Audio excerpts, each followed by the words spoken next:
jangan sampai kamu kalau nggak divaksin kamu jadi manusia yang haram. Tadi bicara masalah vaksin dengan ada label halal, kenapa nggak sekalian aja Smirnoff atau Jack D dilabeli label halal? Padahal saya nungguin itu, kalau misalkan Smirnoff atau Jack D halal, saya mau minum kopi. Jadi kali set halal. Luar biasa kayaknya.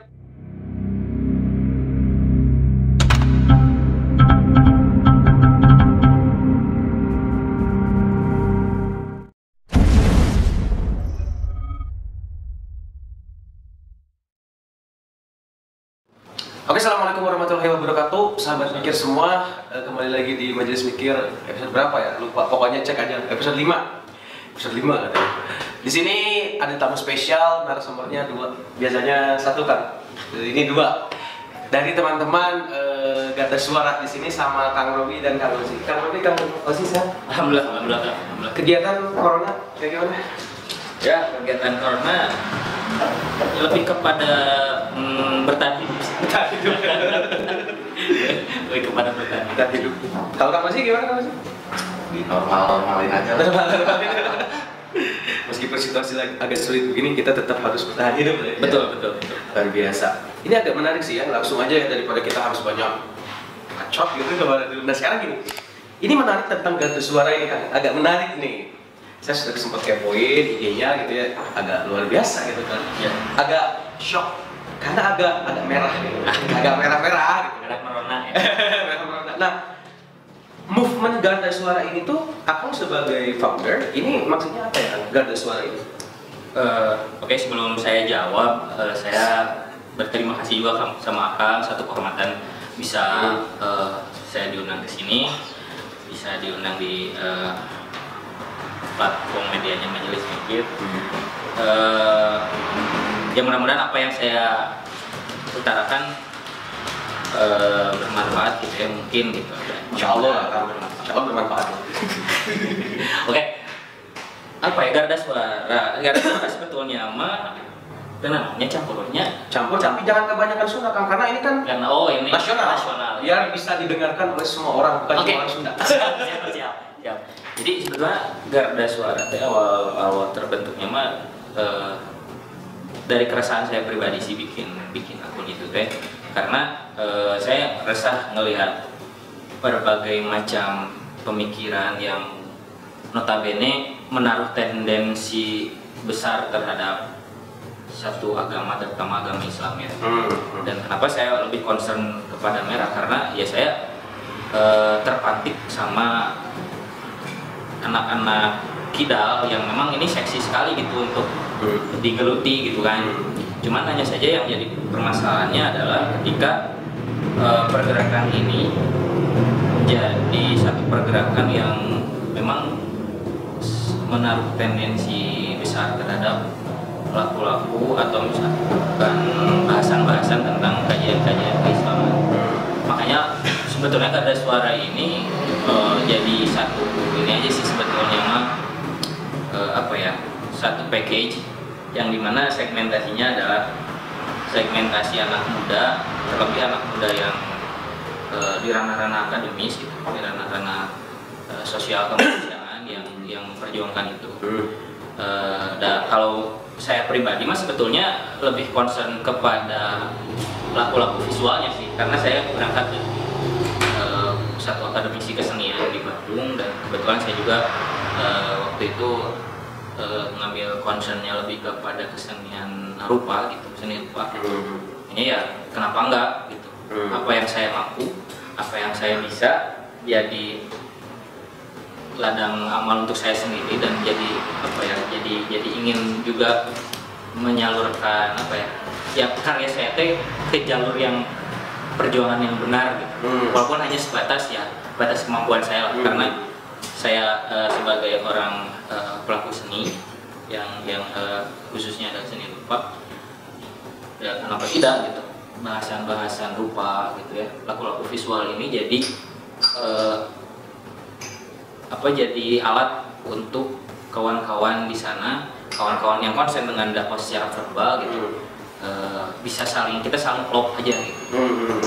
Karena saya melihat ini ya ini mah pandangan saya. Karena kita melihat bahwa di kita gitu ya lebih cenderung ketertarikan lewat mata gitu, lewat visual dibandingkan harus baca atau misalkan nulis dan segala macam. Makanya ya kenapa enggak gitu, saya yang mempunyai keilmuan itu bisa disalurkan untuk membantu teman-teman para dai, para pendakwah bisa istilahnya apa ya, jadi cerukan baru. Sebetulnya nggak baru sih, cuman masih untuk saat ini ya jadi apa ya, jadi kekuatan baru untuk bisa ngegiring si muatan-muatan dakwah ini lebih bisa keterima dengan cepat sama audiens, sama masyarakat gitu kan. Itu sih Kak. Jadi lebih ke kayak ini movement dakwah sebetulnya, cuman lebih ke konten-konten visual yang dalam konteks ini merahnya itu satir ya berarti. Ya sih satir sih. Jadi lebih jauhnya sih sebetulnya saya pengen bikin satu antitesa di mana kan si ideologi kidal ini sedang digandrungi ya, jadi metode perlawanan dengan seksi gitu. Terlebih menyoal isu-isu kemanusiaan, isu-isu agraria, terus kebijakan-kebijakan orang-orang atas yang memang sangat tidak dengan rakyat. Ya.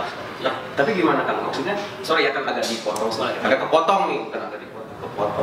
Soalnya ada yang unik. Tadi kan pergerakan yang seksi ini dalam tanda kutip si merah ini tuh digandrungi, dibuarkan, diteriakan karena tadi pembelaan-pembelaan yang dalam konteks tadi yang akan disebut bilang agraria disebut. Apakah memang menurut pandangan Akang sendiri kenapa harus disatir? Apakah pergerakan semacam itu memang salah? Sebetulnya pergerakannya tidak salah. Justru pergerakan ini harus sangat diadopsi sekali sama kaum muslimin ya, terutama. Yang jadi pertanyaan saya dan yang sangat saya sayangkan sekali, kenapa bahasan-bahasan ini tidak hadir gitu, tidak hadir di mimbar-mimbar dakwah, tidak hadir ke aktivis-aktivis yang betul-betul komunitas dakwah ya gitu kan. Dan contoh sekarang masalah lingkungan saja, kan ini sangat jarang sekali dibahas ya di mimbar atau di kajian-kajian. Kenapa selalu harus mereka gitu yang terlebih dahulu menyuarakan ini gitu. Sebetulnya ini tanggung jawab siapa sih sebetulnya? Bukankah di Islam sendiri kita harus sangat menjaga alam? Bagaimana kita istilahnya memperjuangkan hak-hak mustadafin lah istilahnya gitu ya. Memperjuangkan hak-hak orang-orang miskin, kaum-kaum tertindas gitu. Tapi lagi-lagi kenapa mesti ideologi yang pergerakan-pergerakan yang di luar Islam yang lebih concern terhadap pergerakan-pergerakan ini kayak gitu ya saya ya pengennya ke arah sana sih gitu. Soalnya ya mudah-mudahan menyadarkan juga sih. Makanya kadang yang saya sangat disayangkan deh, kenapa lagi-lagi kita ketinggalan lebih jauh gitu daripada orang-orang yang concern dengan permasalahan ini gitu. Harusnya kan ya kalau memang kita ya kalaupun kita adalah umat muslim yang taat gitu ya semestinya harus aware juga dong sama permasalahan lingkungan gitu. Permasalahan kemanusiaan, hak-hak hidup gitu kan. Misalkan kalau pergerakan yang kampanye yang lagi seksi digabungkan tuh hak-hak buruh, hak-hak tani gitu kan. Gitu kan. Ya sebetulnya mah kita yang lebih berhak gitu untuk mengkaji itu gitu. Karena notabene ya di Indonesia sendiri kan ya digadang-gadang kan negara muslim paling besar di dunia gitu kan. Ya pertanyaannya apakah ini hanya sebatas menyoal kuantitas? Apakah kualitasnya tidak? Nah kan itu jadi pertanyaan besar gitu. Di mana aktivis-aktivis dakwah yang saat ini lagi Islam lagi nge-hype lah gitu kan, lagi nge-hype kajian gitu, lagi nge-hype awareness-nya dia tentang agama. Cuman ya bukan salah ya, justru ya itu sebetulnya positif gitu ya, positif. Cuman ada beberapa hal yang mungkin di benak saya itu banyak pertanyaan-pertanyaan yang kenapa sih mesti yang tidak concern dengan keislaman yang harus terlebih dahulu muncul masuk ke masyarakat gitu. Harus mengadvokasi orang-orang yang menjadi korban korban penggusuran gitu istilahnya. Yang dalam tanda kutip penggusuran yang tidak adil gitu ya, gitu kan. Berarti ada penggusuran yang adil ya? Apanya? Ada penggusuran yang adil betul ya? Penggusuran adil mungkin sebenarnya nggak tahu ya, masalah ya kan permasalahan-permasalahan yang kayak gitu sedang marak gitu ya. Permasalahan isu-isu kayak gitu sedang marak ya, minimal kita teh hadir gitu. Ada advokat yang mungkin yang tidak concern dengan maksudnya di satu organisasi Islam atau di satu komunitas Islam yang sebetulnya saya yakin ada. Saya yakin ada itu advokat-advokat yang bisa mengadvokasi si masyarakat yang dalam tanda kutip tertindas lah dengan kebijakan-kebijakan gitu ya, pemerintah atau misalkan dengan pengusaha pemerintah yang ditumpangi pengusaha itu untuk misalkan jadi misalkan masalah agraria, dia teh sebetulnya mah ini teh haknya warga gitu. Cuman karena ada penguasa datang terus dengan itu ya mendomplengin penguasa, bikin kebijakan yang pada akhirnya ya mereka jadi korban gitu, korban penggusuran untuk bikin pabrik gitu, bikin apa gitu kan, perumahan gitu kan. Sebetulnya itu kan banyak gitu ya kasus-kasus seperti itu. Ya saya pengen ya menaruh harapan besar dan ya saya yakin advokat muslim teh ya, yang ngaji gitu ya ada gitu. Cuman kenapa tidak concern dengan permasalahan-permasalahan seperti itu? Oke, paham. Tadi sedikit disinggung tentang tentang Garda Suara ini mungkin bisa dibilang pemecah keheningan di tengah maraknya gerakan-gerakan pengajian yang ya kajiannya cuma itu aja gitu kan ya, kayak gitu ya, bisa dibilang kayak gitu. Betul. Oke, kayak gitu. Nah, saya dengar satu klaim tentang para komunitas dakwah ini, terlepas dari positif. Tentu ketika kita lihat satu lampu yang terang pasti ada bayangan, tentunya seperti itu ya. Nah, masalahnya adalah ada statement di mana saya membuat forum kajian ini untuk memperbaiki akhlak yang sudah rusak gitu. Ya, jadi diklaim bahwa orang-orang Indonesia itu banyak yang rusak akhlak gitu kan. Ya, saya yakin nggak juga begitu sih. Cuma belum tersadarkan atau mungkin belum ada yang nge-trigger atau ya bisa jadi nggak ada keinginan gitu ya. Saya nggak tahu. Cuman ya saya masih berkeyakinan bahwa kita tuh bisa gitu. Kita jangan, harapan saya kita jangan kalah jauh lah gitu sama komunitas di luar Islam atau bahkan yang menaruh tendensi sangat besar kepada Islam gitu ya. Ya ini kamarana meureun ieu baru dak pengajian urang terjiga kieu tapi nulungan tadi gitu ya, mengajak orang tong salat gitu kan, kenalan salat gitu kan. Ya kenapa gitu mesti harus kayak gitu kan. Ya justru kan sekarang aplikasi ilmu yang sudah di tempat di pengajian kajian itu kan harus diaplikasikan. Dan Islam kan ya agama yang aplikatif sebetulnya, tidak hanya sebatas agama yang yang ilmu etanya guys wae yang mana sorangan gitu. Ya kan apa dampak dari ilmu yang kamu miliki gitu. Iya. Tapi tidak salah dong ketika misalkan ya, karena misalkan anggaplah saya pun juga sebenarnya agak concern ya tentang masalah akhlak ini, memang agak krusial sih ketika kita ngomongin. Sebenarnya bukan cuma Muslim ya, kami begitu pun juga penganut agama lain gitu. Dalam notabene sebetulnya mungkin sesuai dengan klaim-klaim mereka bahwa ya agamanya mah baik, tapi penganutnya yang biasanya agak biadab.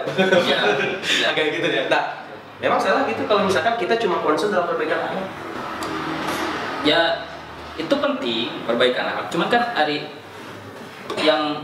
yang menilai kita baik apa tidak itu apa diri kita sendiri atau orang lain yang sudah akhlak kita tuh yang dirasa oleh orang banyak gitu. Ya kan banyak lah kajian akhlak mah gitu ya.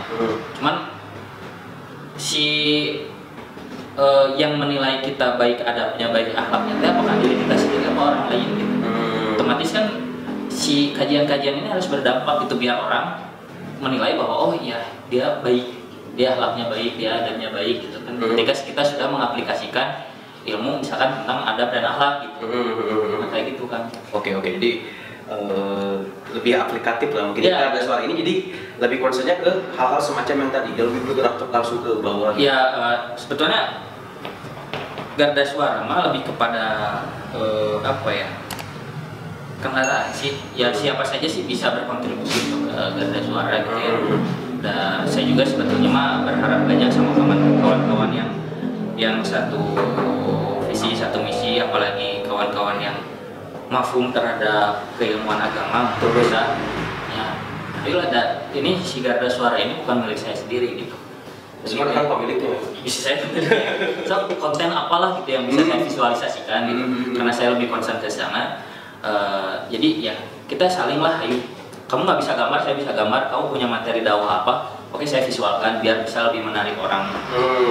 Oke, menarik sih kan tentang ini apa ya, menurut saya agak unik. Mungkin betul bukan yang pertama kali konten visual dakwah ini, mungkin bukan yang pertama, betul, tapi ini agak unik gitu ya. Karena ketika kebanyakan orang mereka lebih ke kayak figur sosok Ustadz ya, saya mau Ustadz Abdul gak ada suara sendiri, Ustadznya kemana? Banyak sih Ustadznya. Berafiliasi ke Ustadz mana gitu. Kita bukan ormas ya atau komunitas yang terafiliasi dengan organisasi. Memang ini mah karena suara mah pure kesadaran pribadi aja. Jadi awalnya memang dari keresahan melihat isu sosial gitu, isu politik gitu. Walaupun saya juga sebetulnya nggak terlalu paham politik karena saya bukan anak FISIP Unpad. Disebut merah mas ya? Oh iya, itu namanya kan disensor. Kan disensor. Kita ngomong naon disensor. Jadi sebetulnya garda suara mah ya random aja sih sebetulnya. Banyak insight ilmu itu dari kawan-kawan gitu ya, dari Kang Oji juga gitu ya, dari kawan-kawan yang lain gitu. Jadi yang banyak yang menginspirasi si Garda tidak hanya sebatas materi-materi kajian, jadi respon terhadap isu gitu, isu kekinian yang kayaknya ini bisa divisualisasikan gitu. Atau misalkan saya bikin narasi apa gitu kan, karena istilahnya kalau visual itu kan biar orang nggak banyak nanya gitu. Makanya saya juga bikin beberapa narasi yang menguatkan si konsep karya saya ini seperti apa gitu. Jadi orang-orang juga bisa bertanya, orang-orang juga bisa tahu, oh ini karya kita memang arahnya ke sini gitu. Tapi tadi kan kita sempat agak sedikit nyinggung tentang, saya tadi ngomong tentang bahwa ini tuh satir ya, jadi kebanyakan konten-konten Garda itu satir kan. Dan nanti saya bisa simpulkan bahwa sebetulnya pasar dari Garda Suara ini bukan untuk hal yang ramai. Artinya kan satir tuh pisudon gitu kan. Maksudnya misalkan contoh baju nakal musik kan amazing gitu makanya sangat luar biasa pisudon. Berarti memang pasar Garda ini, pasar movement dakwahnya itu bukan untuk hal yang ramai. Sebetulnya awalnya bukan karena segmented, orang-orang yang lebih ke akademisi lah gitu, siswa gitu. Pelajar-pelajar yang memang kritis menyoal isu kekinian gitu ya, awalnya gitu. Cuman dampak untuk nantinya ternyata Garda Suara ini punya apresiasi lain sama halayak umum, itu mah ya sebab akibat sih. Dampaknya itu mah kan kita nggak tahu ya dampak dari karya kita, dampak dari tulisan kita itu seperti apa gitu ya. Ya mungkin awalnya segmented gitu ya, untuk segmentasi tertentu ya kita juga nggak menutup kemungkinan bahwa apa yang kita buatnya diapresiasi juga sama halayak umum. Jadi memang awalnya segmented, tapi kalaupun juga halayak umum mau apresiatif, ya Kang welcome aja gitu. Welcome aja sih. Oke, mantap. Gini, ada satu postingan agak menarik sih untuk saya tanyakan di GARD, khususnya tentang yang rame lagi corona begini, hidup lagi susah kan, Ya. ada yang korupsi kan, ya agak gimana gitu ya. Betul. Nah, ada satu konten di Garda ini, saya lupa letaknya kapan, di postingnya kapan, cuman ada ngomongin vaksin. Vaksin. Nah, ini kan kebijakan langsung nih, kita vaksin. Nah, menurut Akang, kenapa Akang harus mensahkan vaksin? Ya, karena kan ya kembali lagi sih, ini kan ranah keilmuan saya yang sangat sedikit gitu. Jadi si postingan Garda Suara lebih kepada apa ya? Postingan reaksioner aja gitu. Menyoal isu misalkan kayak vaksin. Jadi lebih ke apa ya? Ya kan kadang-kadang vaksin ini ya debatable lah. Ada yang ini halal, ini nggak boleh, haram. Apalagi yang ya kita udah jadi rahasia umum kan, ada beberapa orang yang memang sangat anti terhadap vaksin.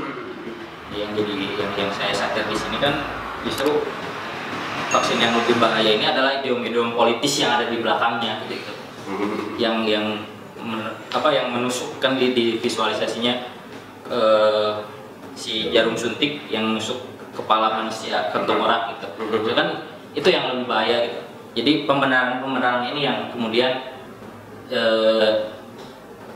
membenak gitu, berbekas di otak bahwa ini teh mesti gitu, padahal kan saya lupa undang-undang apa gitu ya kan, orang bebas gitu memilih pilihan kesehatannya gitu. Misalkan kalau saya nggak mau divaksin ya udah, sebetulnya ya jangan dipaksakan gitu. Kalau misalkan saya punya penyakit tertentu gitu ya, saya ternyata harus wajib diberikan obat gitu ya, dengan yang obat sebetulnya saya alergi sama obat ini, tapi terus ya dipaksakan, kan saya nggak mau. Saya berhak memilih cara-cara kesehatan yang menurut saya itu baik gitu. Bukan jadi seolah-olah ini teh wajib harus, dan kalau tidak kenapa salah apa gitu, terus dihukum gimana, kan itu menurut saya nggak bijak sih. Jadi ya yang saya di situ ya menurut saya idiom-idiom politis yang ada di sebaran vaksin ini yang lebih berbahaya daripada vaksinnya sendiri gitu. Berarti disinyalir vaksin ini mengandung politik kepentingan menurut Akang? Oh iya, bisa jadi lah, ya duit lagi lah. Kalau misalkan sekarang misalkan kadung ya, orang teh geus mun vaksin gitu berapa ini ya kan, namun tebayakan duit orang sia-sia gitu. Makanya kenapa ya mungkin ada kemungkinan ya ini dagangan saya ini harus laku gitu, karena orang geus ngamodal badal gitu. Betul.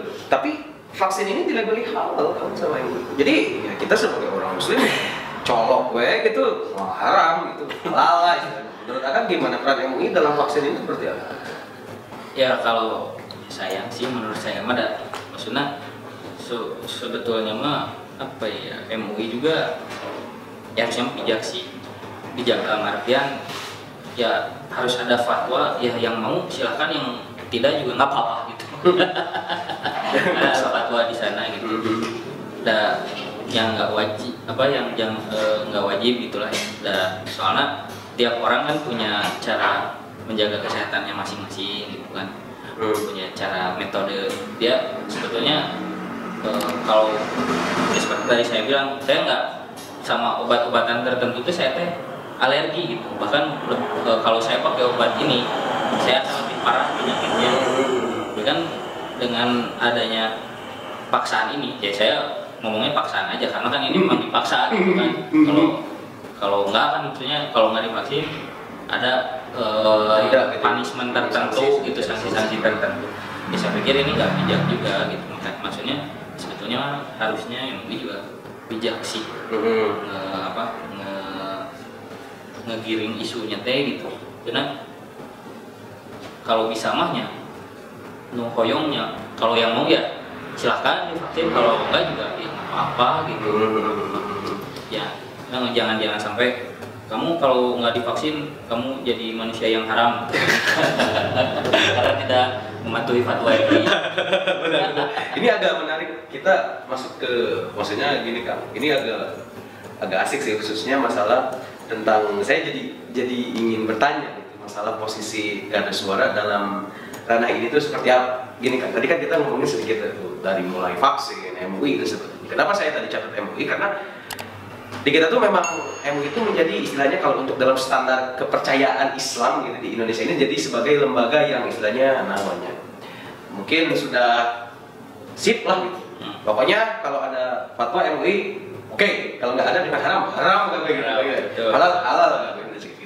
Nah, ini terkait masalah masyarakat kita memandang hal-hal yang religius. Khususan ya ketika saya bilang MUI berarti kita ngomongin institusi.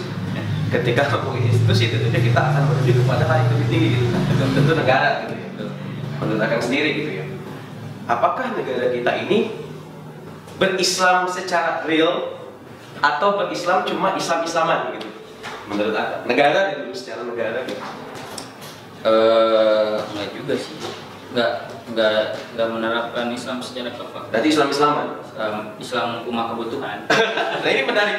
Yang siga kumaha gitu kan Islam sesuai kebutuhan. Ya kalau misalkan sekarang kita tadi bicara masalah vaksin dengan ada label halal, kenapa nggak sekalian aja Smirnoff atau Jack D dilabeli label halal? Karena kan kemarin gitu ya ada kiai yang dulunya ketua MUI apa masih sudah tidak? Oh, sudah tidak. Kalau masih sih kayaknya keterlaluan gitu yang menghalalkan investor yang membolehkan investor miras masuk ke negara gitu ya buat usaha di dalamnya karena dengan alasan membantu kas negara. Padahal saya nungguin itu kalau misalkan Smirnoff atau Jack D halal saya mau minum kopi. Jack D halal. Luar biasa ini kayaknya ini podcast terseram. Saya agak keringat dingin sebetulnya. Ketika tadi berarti tak nah inilah kenapa kita ngundang Garda Suara karena saya lihat pun juga konten Garda Suara ini sikat lah ya lah.